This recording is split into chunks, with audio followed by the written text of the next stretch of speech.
ونستعينه ونستغفره ونتوب إليه ونعوذ بالله من شرور أنفسنا ومن سيئات أعمالنا من يهده الله فلا مضل له ومن يضلل فلا هادي له وأشهد أن لا إله إلا الله وحده لا شريك له وأشهد أن محمدا عبده ورسوله لا نبي بعده اللهم صل وسلم وبارك على عبدك ونبيك محمد صلى الله عليه وسلم وعلى آله وأصحابه ومن تبعهم بإحسان إلى يوم الدين أما بعد.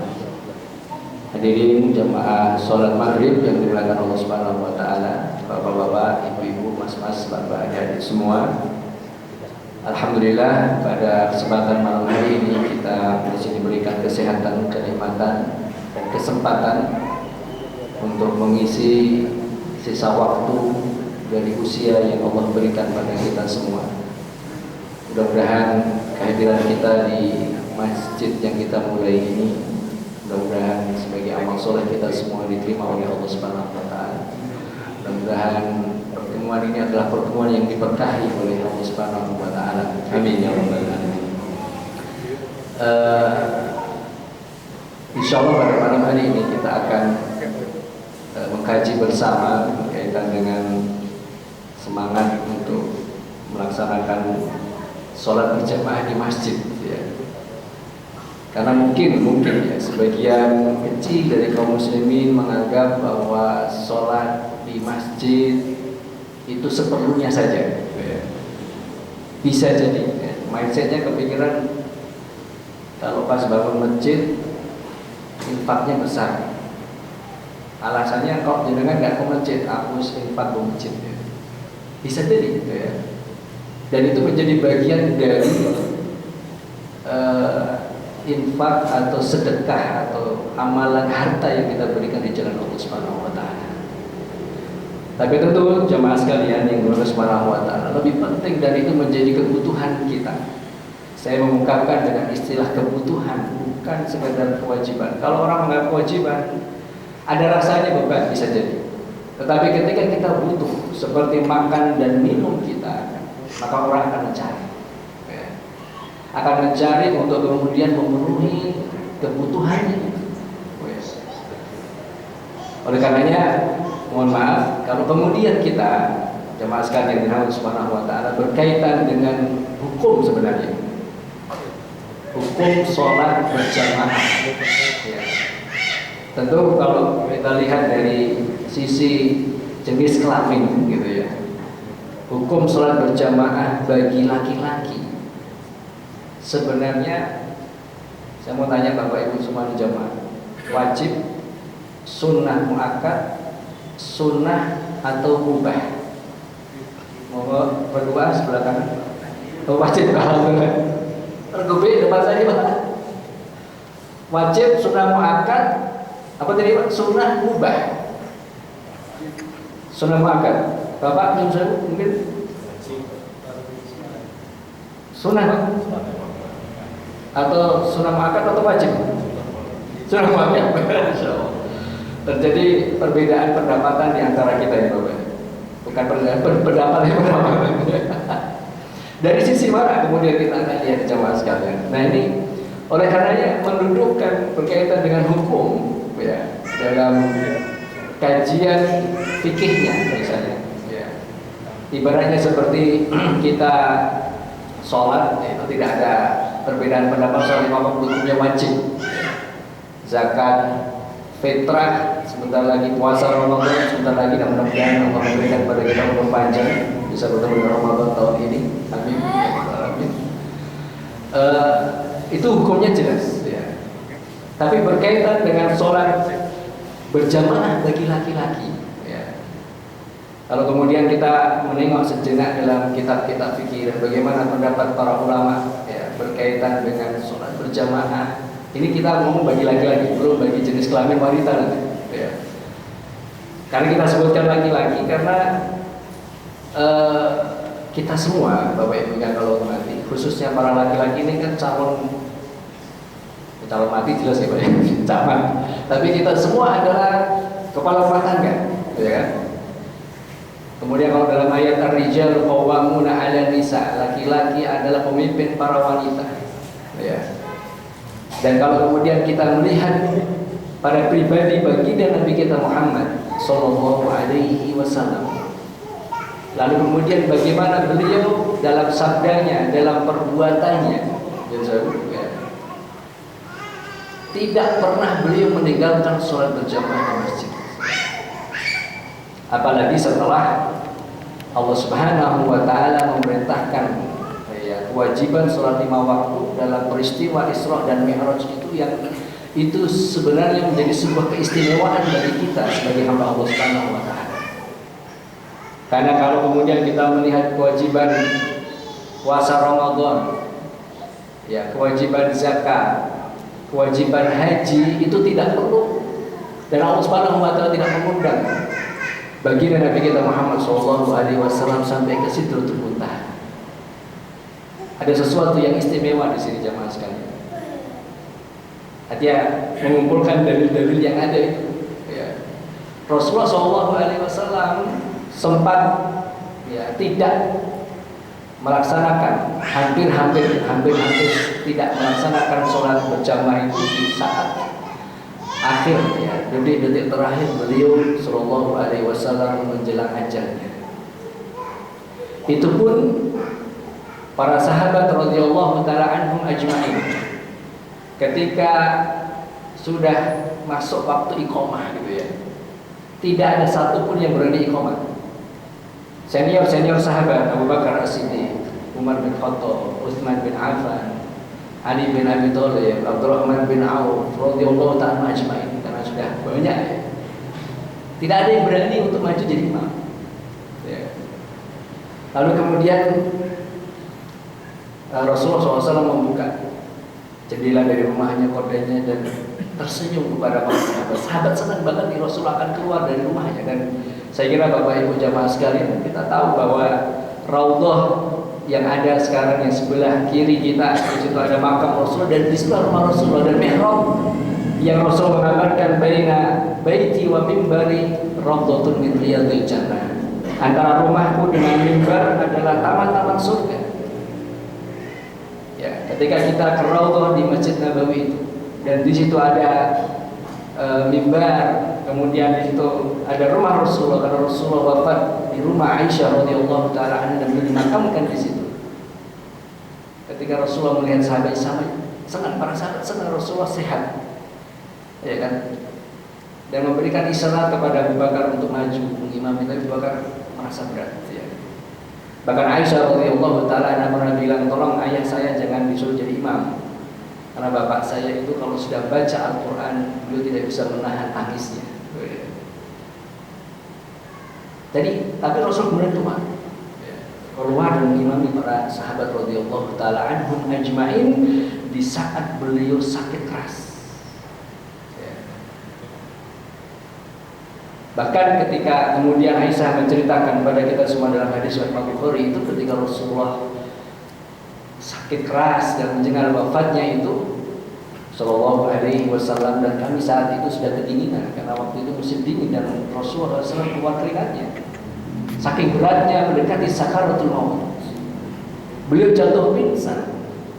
Lalu kemudian beliau ketika saya mengatakan as-shalah as-shalah as-shalah wa ma malakat aymanukum, salat salat salat, tunaikan hak kewajiban kalian kepada para budak-budak. Makanya para ulama kita jamaah sekalian Ibrahim rahimahullah ditanya apa wasiat terakhir Rasulullah SAW? Salat. Wasiat terakhir Rasulullah kepada umat ini untuk menjaga sholat, dan menjaganya bagi laki-laki adalah dengan berjamaah di rumah-rumah Allah Subhanahu wa taala. Artinya ini jamaah sekalian, kita melihat pada pribadi beliau, karena kita sepakat bahwa suri dan kita untuk kita mendapatkan kebahagiaan fid dini wa dunya wal akhirah adalah dengan mengikuti baginda Nabi kita Muhammad sallallahu alaihi wasallam, dan beliau mencontohkan itu pada usia mendekati wafatnya beliau sallallahu alaihi wasallam. Ya. 63 tahun sih, Pak. Ya. Kemudian ini perbuatan. Ya, jadi perbuatan beliau tidak ada riwayat yang mengatakan bahwa Rasulullah meninggalkan sholat berjamaah. Bahkan jamaah sekalian, dalam kondisi darurat, dalam kondisi perang, ya, dalam kondisi perang, dan itu Allah sebutkan di surat An-Nisa ayat 102 itu berkaitan dengan tata cara sholat khauf. Disebutkan dengan sholat khauf karena sholat takut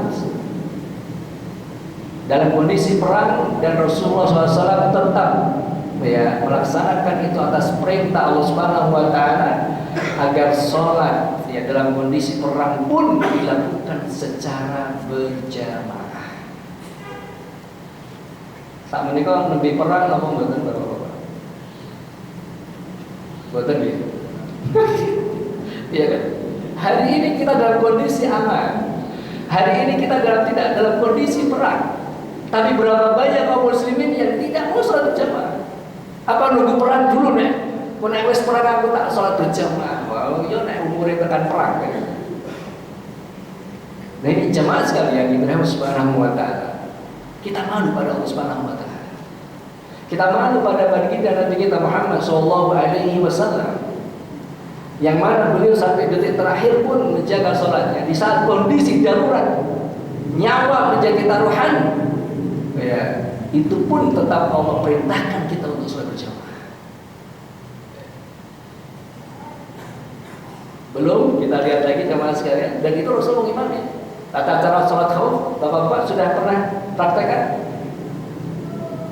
Oh, baru tahu pernah ya Pak ya. Biar si Kasukman mungkin pernah naik. Saya belum pernah ikut nih Pak. Sampai hari ini pada usia saya masih muda ini, mungkin terus ya. Belum pernah saya ikut perang Pak. Tapi ketentuan dan syariat dalam agama kita tentang tata cara sholat khauf, Bapak-bapak kita semua bisa baca dalam surat An-Nisa. Ya.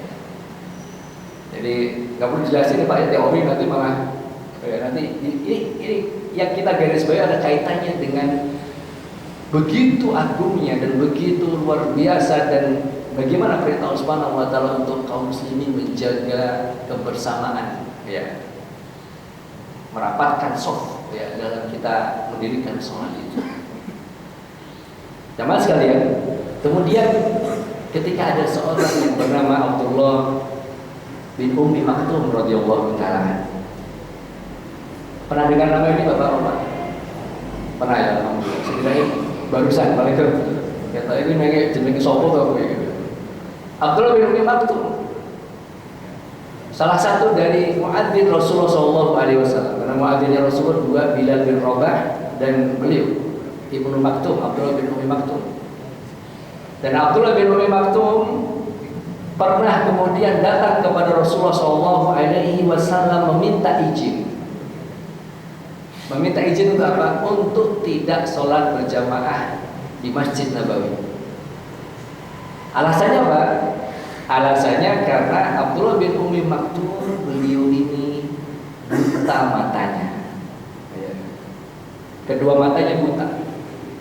Beliau bilang dalam anak hadis itu, ya Rasulullah, kalau saya berangkat ke masjid tidak ada yang menuntut saya untuk berangkat ke masjid.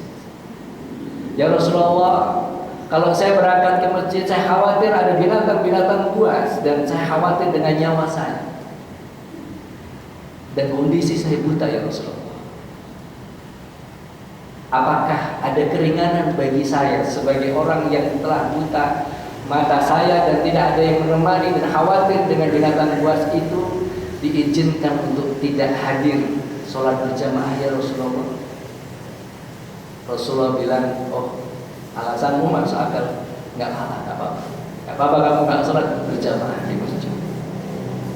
Tapi apa jamaah sekalian? Begitu Abdullah bin Ummi Maktum radhiyallahu taala membalikkan badannya untuk melangkahkan kakinya ke rumah, dipanggil oleh Rasulullah. Ya Abdullah, hal sami'tan nidaa? Abdullah, kamu dengar adzan nggak tadi? Kamu dengar adzan nggak? Saya dengar ya Rasulullah. Saya itu nidaa ya Rasulullah. Idzan ajib. Kalau kamu dengar adzan, kalau gitu penuhilah panggilan dan seruan adzan itu dengan engkau hadir berjamaah di Masjid Nabawi.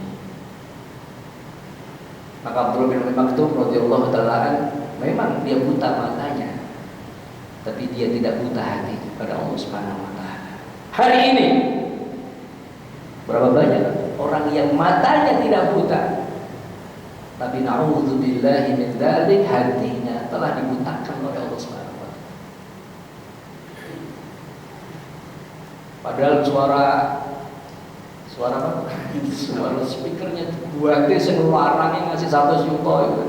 Nek sing 50 juta orang apik, 100 juta itu wis cemengkling gitu kan. Muadzzinnya golek sing kaya Masjidil Haram.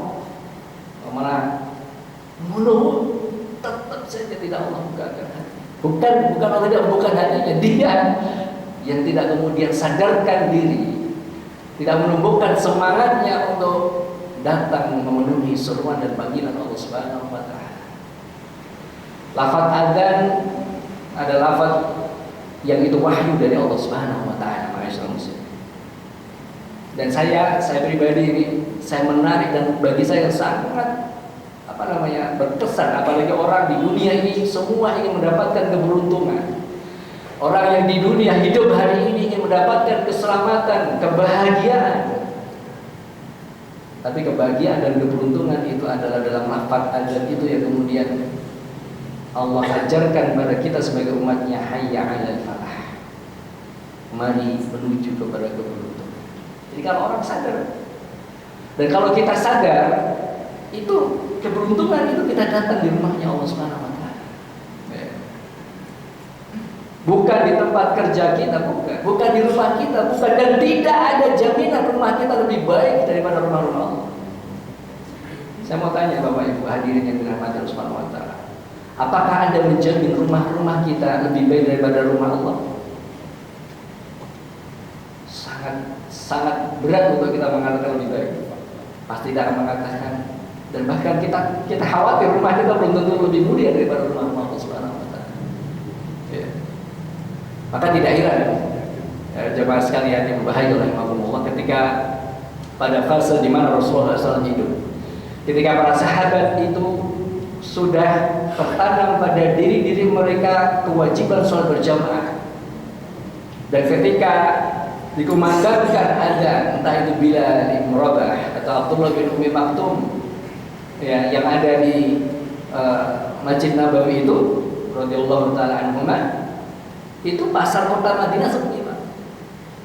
Kalau panjenengan hari ini ya kita berangkat ke Masjid Nabawi, kalau Bapak Ibu datang dari pintu 22 dari King Fahd Gate itu, dari pintu bawah Bang Malik Fahd yang pintu utama itu, kan sekarang ada pelataran Masjid Nabawi, Bapak jalan aja ke kanan, mentok ujung agak kanan dikit, nanti sebelah kanan sini itu dulu adalah pasar kota Madinah yang sekarang sudah jadi pelataran Masjid Nabawi.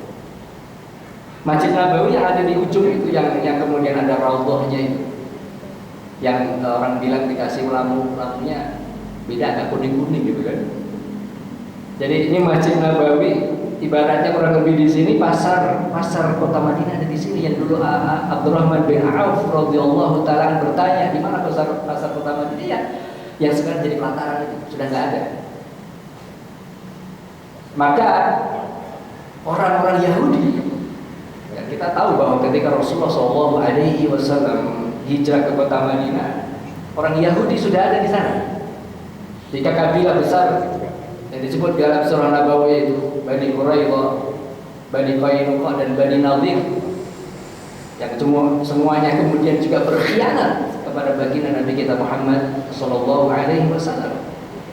Rasulullah datang ke kota Madinah, pertama kali yang dilakukan adalah melakukan perjanjian dengan mereka itu, karena Allah sudah mengabarkan Yahudi itu berkhianat. Ya Rasulnya aja dikhianat, ya apalagi umatnya. Jadi Bani Qainuqa berencana, Bani Qainuqa bikin masalah karena seorang wanita muslimah datang ke pasar kota Madinah, ditali bagian pakaian di bawahnya, jubahnya, kemudian tersingkap auratnya. Kaum muslimin marah. Orang Yahudi memutarbalikkan fakta, bilangnya kaum muslimin yang gak bikin gara-gara. Tapi ternyata berita valid sampai pada Rasulullah, orang Yahudi yang bikin masalah. Terjadilah perang Bani Qainuqa tahun ke-4 Hijriah. Kalau tidak tahun ke-3 Hijriah, ada 2 tahun.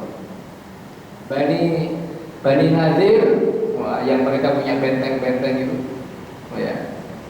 Dan Bani Nadir ini yang kemudian mempersilahkan Rasulullah datang kalau salah satu rumah mereka, tetapi di temboknya nggak ada atapnya, dan mereka berencana akan melemparkan batu dari balik tembok pas di atas kepala Rasulullah. Maka ketika Rasulullah datang ke mereka bersama Abu Bakar, bersama Umar, bersama Utsman, tiba-tiba pulang. Akhirnya Abu Bakar, Umar, Utsman ikut juga pulang. Ditanya kenapa Rasulullah pulang? Barusan Jibril mengabari aku, ya, bahwa mereka akan membunuhku dengan melempar batu dari balik. Bani Quraidah, yaitu yang bersekongkol dengan orang-orang Quraisy yang terjadi kemudian perang Ahzab tahun ke-5 Hijriah.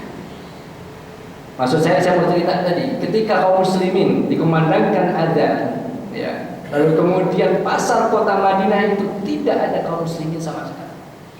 Maka orang-orang Yahudi mengatakan bahasa itu, oh gila ini orang Islam. Dunia ditinggalkan. Padahal ada emas, ada perak, ada sutra, ada gandum, ada barang dagangan yang tidak perlu dikembang, hanya lapak-lapak saja. Wah, saya kira dikembang yang teh harus. Nah iya, kalau sekarang harus dikembang. Nah, kalau nggak dikembang habis.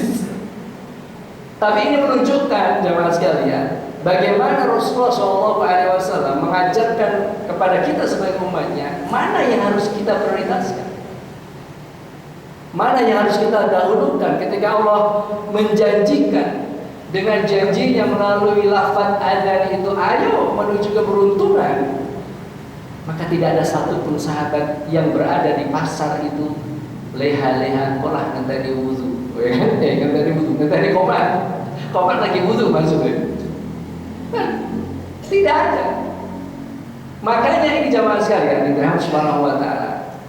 Kenapa kita penting dan harus semangat untuk kemudian sholat berjamaah itu, karena apa? Karena di sini sebagai kata kunci kemenangan umat Islam.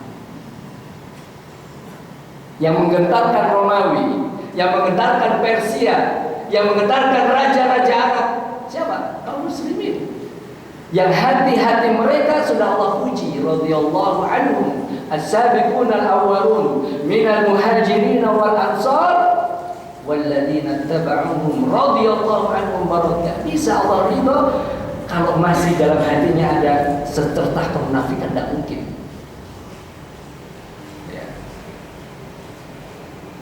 Ini hadis yang kedua tadi, Bapak jemaah sekalian yang dirahmati Allah Subhanahu wa taala. Samping perbuatan Rasulullah ketika Rasulullah tahu ada sebagian kecil dari pemuda laki-laki di kalangan sahabat yang tidak hadir di masjid, maka Rasulullah itu membakar rumah-rumah. Kalau kita lihat dari hadis ini, bagaimana perbuatan Rasulullah, bagaimana sabda Rasulullah, bagaimana perintah Rasulullah kepada orang yang buta tadi untuk tetap hadir sholat berjamaah, dan Rasulullah ingin membakar rumah-rumah mereka laki-laki yang tidak datang ke masjid itu. Ini menunjukkan bahwa sholat berjamaah bagi laki-laki hukumnya wajib. Kita ini rijalun, kita ini adalah laki-laki yang bertanggung jawab. Dan kita bapak-bapak, kita berlatih untuk mendidik diri kita, ya, sebagai orang yang memberikan contoh juga pada anak-anak kita, memprioritaskan untuk kita dekat pada Allah Subhanahu wa taala. Saya dan kita semua yang punya anak dan kita semua sebagai orang tua, kita tidak bisa memberikan jaminan pada anak kita. Saya mau tanya pada bapak-bapak dan ibu sekalian, kira-kira Anda yakin nggak ketika kita meninggal nanti anak-anak kita akan mendoakan kita?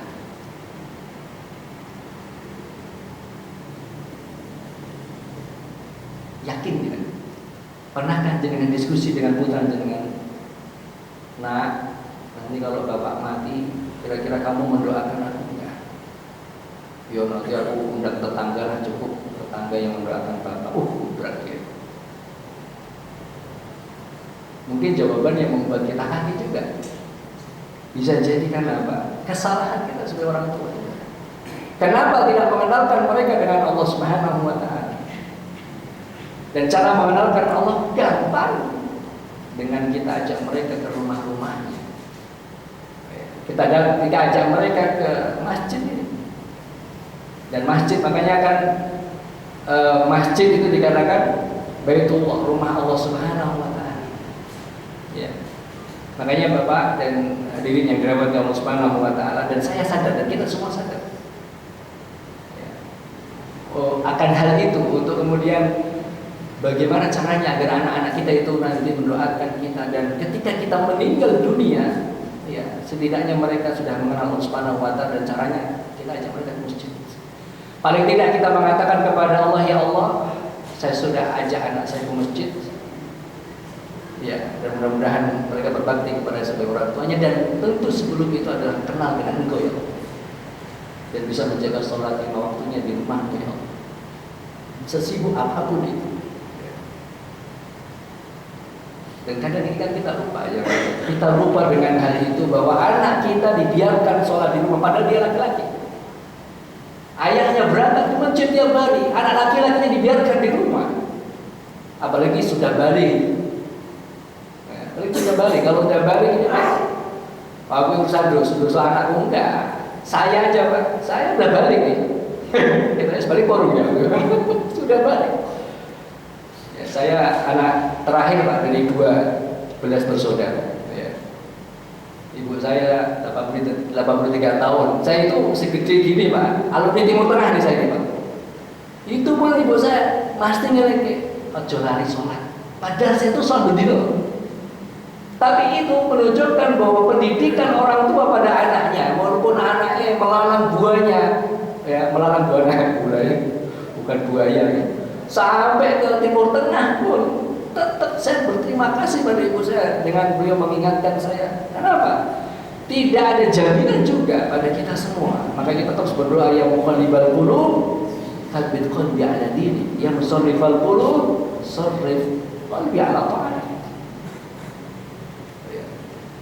Artinya apa Bapak Ibu jamaah sekalian? Walaupun anak kita sudah menikah, saya sudah menikah, alhamdulillah anak sudah 5, laki-laki kabeh, ada wanita ada orang cowok. Masih ada ibu saya ingat, dan saya bersyukur, dan saya matur suara, alhamdulillah. Saya tidak marah, saya tidak mengatakan bahwa wah warung itu LC loh, aku ibu mosok dilingkuh sholat, saya tidak akan marah, dan saya berterima kasih. Dan kita berarti mana jemaah sekalian, ya kita belajar bahwa pendidikan itu walaupun anak-anak kita sudah berumah tangga, selagi hayat masih dikandung badan, tetap kita akan ingatkan mereka untuk menjaga sholatnya, apalagi laki-laki untuk menjaga sholat berjamaah di masjid. Yang lebih menyedihkan pendapat Abdurrahman bin Auf, Abdullah bin Mas'ud radhiyallahu ta'ala. Beliau mengatakan begini jemaah sekalian dalam ungkapannya, ya makna ungkapannya, di masa kami, di zaman kami, ya, di masa Rasulullah masih hidup dan mereka hidup bersama Rasulullah, dan tentu ungkapan ini juga menjadi bagian dari istinbat beliau kepada hadis-hadis yang tadi. Kami semua akan mengatakan kalau ada laki-laki sehat, ya, dan kemudian kok dia tidak merasakan sholat berjamaah di masjidnya Allah, kami sudah bisa pastikan dia adalah seorang munafik. Na'udzubillahi min dzalik. Jadi sholat berjamaah itu hukumnya akidah. Sholat berjamaah itu hukumnya keimanan. Karena kalau sholat berjamaah hukumnya wajib, meninggalkan dosa berarti. Ya. Dan kita semua sakit hati kalau dikatakan ente munafik, pasti kita marah. Gak mau, gak ada yang mau dikatakan dia itu munafik, gak ada yang mau. Padahal yang pernah sholat berjamaah. Ini ngomong sholat berjamaah, dia malah gak sholat, repot kan? Iya. Yang sudah sadar, alhamdulillah untuk sholat, tetapi untuk berjamaahnya masih terseok-seok, ya kan? Nah, jadi maju kena mundur kena, gak sholat dikatakan akhirnya bisa murtad. Dia sholatnya gak berjamaah. Kalau kita berdasarkan pendapatnya Abdullah bin Mas'ud radhiyallahu ta'ala ini, maka dianggap dia seorang munafik, dan itu paling susah. Maka kenapa para sahabat radhiyallahu ta'ala diridhoi oleh Allah? Karena apa? Imannya bukan kali-kali, imannya nggak main-main. Kalau sudah itu perintah Allah dan Rasulnya, dunia nomor 2. Dan dunia ini tidak akan pernah selesai diurus sampai akhirnya orang sadar kalau sudah mati. Makanya Allah ingatkan alhaakumut takatsur hatta zurtumul maqabir. Mana ayat ini jangan sampai kalian berbangga-bangga dengan harta dan keturunan. Terus diungkap, terus disebut, akhirnya lupa kan? Hatta zurtumul maqabir, ujuk-ujuk mati lagi, ya Allah, belum ngopo-ngopo wis mati. Apa pernah Pak? Pernah nggak Rasulullah itu membanggakan anak-anaknya? Pernah nggak Bapak? Pernah nggak kita dengar Rasul itu membanggakan Zainab, membanggakan siapa itu Fatimah, membanggakan Ruqayyah Ummu Kulsum? Ya. Belum pernah. Bahkan Rasulullah SAW pernah suatu ketika kan Rasulullah sudah menetapkan hukum potong hukum potong tangan bagi wanita Makhzumiyah yang kedapatan dia mencuri. Ya. Ada riwayat mengatakan mencuri, ada riwayat mengatakan dia meminjam barang tapi tidak dikembalikan, hilang. Maka kemudian Rasulullah menetapkan hukum potong tangan.